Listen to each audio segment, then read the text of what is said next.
इस वीडियो की शुरुआत कुछ इंपॉर्टेंट फैक्ट्स के साथ करते हैं और ये facts securities and exchange board of India यानी कि सेबी ने खुद पब्लिश किया हुआ है। मार्केट में करीब 85 lakh future and option traders हैं और इनमें से 91.1% यानी कि 73 लाख से भी ऊपर ट्रेडर्स लॉस में हैं, जिनका एवरेज लॉस 1.2 लाख रुपीज है। फाइनेंशियल ईयर 2022 से लेकर 24 तक 1.13 करोड़ ट्रेडर्स ने मार्केट में पार्टिसिपेट लिया है। ये मैं फ्यूचर एंड ऑप्शन का डेटा बता रहा हूँ और उसमें से 1 लाख ट्रेडर से भी ज्यादा लॉस किए हुए हैं और इनका combined loss 1.81 lakh crore rupees से भी ज्यादा है और ये नंबर इतना बड़ा है कि नेपाल के जीडीपी का करीब 50% है। मार्केट में तो 4 लाख ऐसे ट्रेडर्स हैं जिनका एवरेज लॉस 28 लाख रुपए के बराबर है और मार्केट में सिर्फ 1% ही ऐसे ट्रेडर्स हैं जो पूरे साल में 1 लाख रुपए से ज्यादा कमा पा रहे हैं। ये फैक्ट्स आपको डराने के लिए नहीं है, बल्कि ये समझाने के लिए कि बिना नॉलेज के ऑप्शन ट्रेडिंग कितना रिस्की हो सकता है। लेकिन अगर आप प्रॉपर नॉलेज और डिसिप्लिन के साथ ट्रेड करते हैं तो आप उन ट्रेडर्स में आ सकते हैं जो मार्केट से काफी पैसा कमा रहे हैं। सबसे पहले हम ये समझ लेते हैं कि ऑप्शन ट्रेडिंग होता क्या है और इसे समझने के लिए हम एक एग्जाम्पल को डिस्कस करते हैं ताकि ये कॉन्सेप्ट काफी आसानी से हमें समझ आ सके।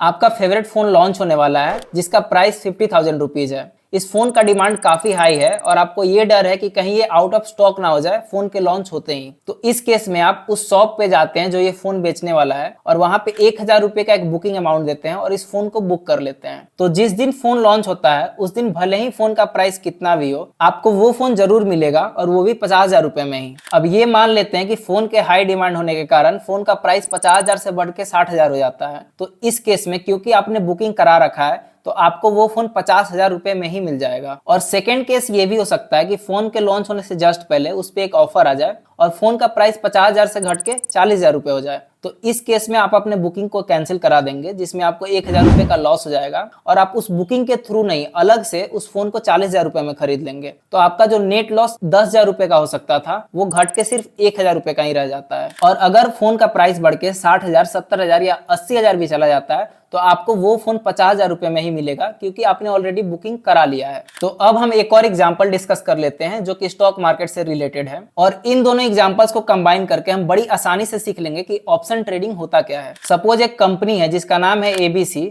और उसका करंट स्टॉक प्राइस 100 रुपए है। वो अगले 10 दिन के बाद अपने अर्निंग्स को रिलीज करने वाली है और अगर अर्निंग्स अच्छी आती है तो ये आपका एनालिसिस है कि स्टॉक का प्राइस 100 रुपए से बढ़ के 200 रुपए तक चला जाएगा। और वहीं दूसरे केस में जब कंपनी की अर्निंग्स अच्छी नहीं आती है तो कंपनी का प्राइस 100 रुपए से घट के 50 रुपए भी जा सकता है। आप इस कंपनी के शेयर्स को खरीदना तो चाहते हैं लेकिन 50 रुपए का रिस्क नहीं लेना चाहते हैं। तो इस केस में आप एबीसी कंपनी के ऑप्शन को खरीद लेंगे जिसका प्राइस 10 रुपए चल रहा है। अब इस ऑप्शन के जरिए आप एबीसी कंपनी के स्टॉक को अगले 10 दिन के बाद यानी कि जब अर्निंग्स रिलीज हो जाएगी तो उसके शेयर्स को 100 रुपए में ही खरीद सकते हैं। 100 रुपए का जो प्राइस है वो फिक्स है।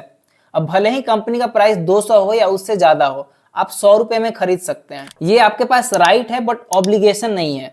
इसका मतलब ये है कि आप चाहें तो खरीद सकते हैं और ना चाहें तो मत खरीदिए, आपको 10 रुपए का लॉस हो जाएगा। और ये कंपनी 10 दिन के बाद अपने अर्निंग्स को रिलीज कर देती है और अर्निंग्स काफी अच्छी आती है जिस कारण से इसके स्टॉक का प्राइस 100 रुपए से बढ़ के 200 रुपए चला जाता है। तो इस केस में आप इसके शेयर्स को 100 रुपए में खरीद लेते हैं और क्योंकि स्टॉक का प्राइस 200 रुपए जा चुका है तो आपको नेट प्रॉफिट जो हो जाता है वो 90 रुपए का हो जाता है। अब 90 रुपए का क्यों? अगर आपने 100 में खरीदा है और 200 चल रहा है तो नेट प्रॉफिट 100 रुपए का होना चाहिए, लेकिन क्योंकि आपने 10 रुपए का टोकन अमाउंट पहले ही दे दिया है जिसे प्रीमियम अमाउंट भी कहते हैं, तो इसीलिए आपका नेट प्रॉफिट 100 रुपए में 10 रुपए घट जाएगा और 90 रुपए हो जाएगा। और केस 2 ये भी हो सकता है कि अर्निंग्स अच्छी ना आए और इसके कारण जो स्टॉक का प्राइस 100 रुपए है वो घट के 50 रुपए चला जाए।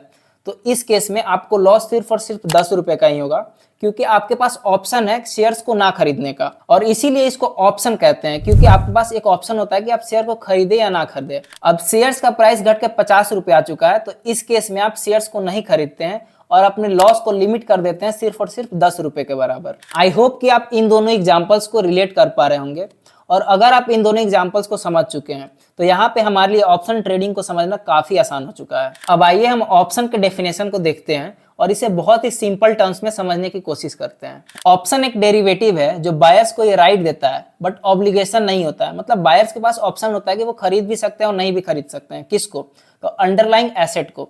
यानी कि अगर रिलायंस के शेयर्स हैं तो रिलायंस को या फिर निफ्टी या फिर बैंक निफ्टी को एक फिक्स प्राइस में, जिसे हम स्ट्राइक प्राइस कहते हैं, और एक फिक्स डेट को जिसे हम एक्सपायरी डेट भी कहते हैं। यहाँ पे 4 ऐसे टर्म्स हैं जो शायद आपको समझ ना आया हो: derivative, underlying asset, strike price और एक्सपायरी डेट। तो चलिए एक एक करके इन चारों को बड़े ही सिंपल भाषा में समझ लेते हैं। तो आइए सबसे पहले हम समझते हैं कि डेरिवेटिव होता क्या है। डेरिवेटिव उसे कहते हैं जिसका अपना वैल्यू किसी और चीज के वैल्यू से डिराइव होता है। अगर इसे एक एग्जाम्पल से समझे तो पनीर का जो वैल्यू है वो दूध के वैल्यू पर डिपेंड करता है।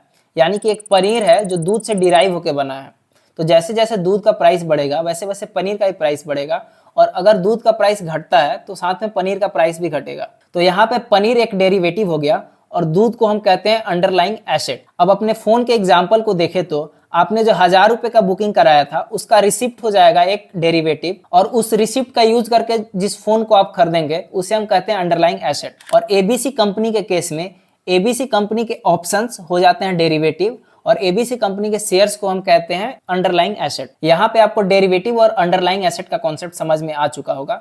अब हम ये समझते हैं कि स्ट्राइक प्राइस क्या होता है। स्ट्राइक प्राइस वो फिक्स प्राइस होता है जिसपे आप अंडरलाइंग एसेट को खरीदने के लिए रेडी हो जाते हैं। जैसे कि आप फोन को 50,000 रुपीज में खरीदने के लिए रेडी थे तो उसका स्ट्राइक प्राइस हो जाएगा 50,000। और वैसे ही एबीसी कंपनी के शेयर्स को आप 100 रुपीज में खरीदने के लिए एग्री हुए थे तो यहाँ पे स्ट्राइक प्राइस 100 रुपीज हो जाएगा। अब हम अपने लास्ट टर्म यानी कि एक्सपायरी डेट को समझ लेते हैं।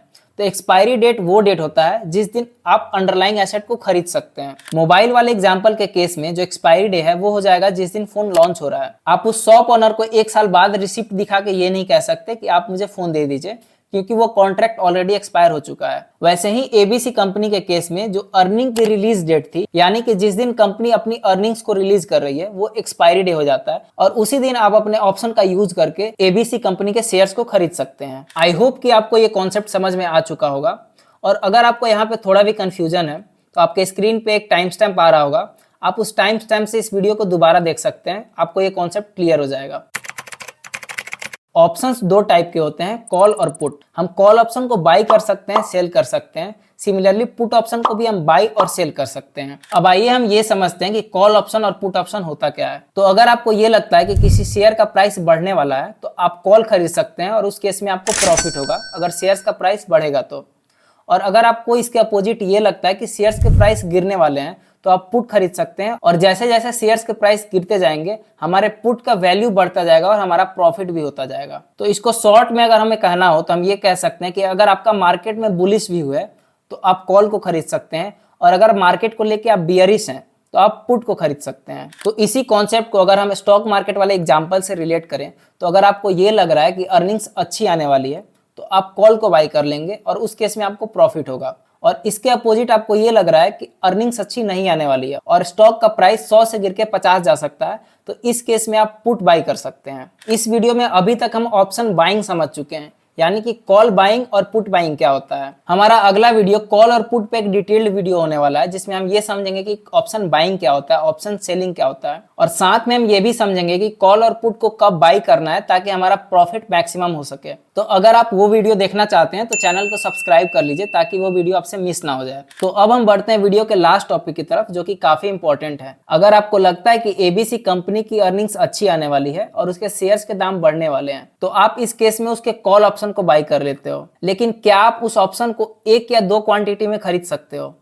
तो इसका आंसर है नहीं, क्योंकि किसी भी ऑप्शन को हम लॉट साइज में ही खरीद सकते हैं। आप कम से कम 1 लॉट या फिर उसके मल्टीपल्स में खरीद सकते हैं। अगर हम ये ज्यूम करते हैं कि एबीसी कंपनी का लॉट साइज 100 है तो आपको कम से कम 100 क्वांटिटी खरीदना पड़ेगा ऑप्शन खरीदने के लिए, या फिर 100 के मल्टीपल में खरीद सकते हैं, यानी कि 200, 300 या फिर उससे ज्यादा। सिमिलरली आज के दिन निफ्टी का लॉट साइज 25 है तो हम निफ्टी का ऑप्शन खरीदते हैं तो हमें 25 के मल्टीपल में ही खरीदना पड़ता है, यानी कि 25, 50 या फिर उसके मल्टीपल में। तो अब आप रिसर्च कीजिए और कमेंट सेक्शन में हमें ये बताइए कि बैंक निफ्टी और सेंसेक्स का लॉट साइज क्या होता है, ताकि हमें ये पता लगेगा कि वीडियो को आप काफी ध्यान से देख रहे हैं और वीडियो से आपको कुछ नया सीखने के लिए यहाँ पे मिल रहा है। अब हम ये जान लेते हैं कि इस वीडियो से हमें क्या क्या नया सीखने के लिए मिला है। ऑप्शन ट्रेडिंग काफी रिस्की होता है और इसे करने के लिए हमें प्रॉपर नॉलेज और डिसिप्लिन की जरूरत है। अगर आपका ये एनालिसिस है कि मार्केट ऊपर जाएगा तो आप कॉल ऑप्शन बाई करेंगे, और इसके अपोजिट अगर आपका ये एनालिसिस है कि मार्केट नीचे गिरने वाला है तो आप इस केस में पुट ऑप्शन को बाय करेंगे। और इसको सिंपली ऐसे समझ सकते हैं कि बुलिश मतलब कॉल और बियरिश मतलब पुट। ऑप्शन ट्रेडिंग का यूज करके हम कम पैसे में ज्यादा क्वांटिटी खरीद सकते हैं। हमारे एबीसी शेयर का प्राइस 100 रुपीज था, लेकिन कॉल का प्राइस 10 रुपीज था। तो इससे हम ये समझ सकते हैं कि 100 रुपीज में हम एक ही शेयर खरीद सकते हैं,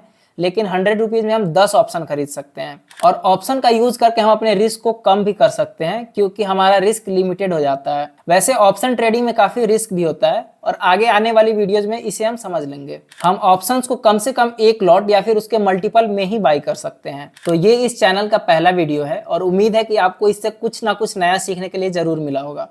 अगर वीडियो पसंद आया हो तो वीडियो को लाइक कर दीजिए। और मेरे चैनल के नाम यानी कि ट्रेड विद अनुपम से आपने ये अंदाजा लगा लिया होगा कि मेरा नाम अनुपम है और मैं इस चैनल पे ऑप्शन ट्रेडिंग से रिलेटेड काफ़ी सारे वीडियोस लाने वाला हूँ, जिसमें एक बिगिनर को एडवांस लेवल तक कैसे जाना ये सब कुछ मैं सिखाने वाला हूँ। तो इसके लिए आप चैनल को सब्सक्राइब कर सकते हैं और मिलते हैं अगले वीडियो में। तब तक के लिए सेफ ट्रेडिंग।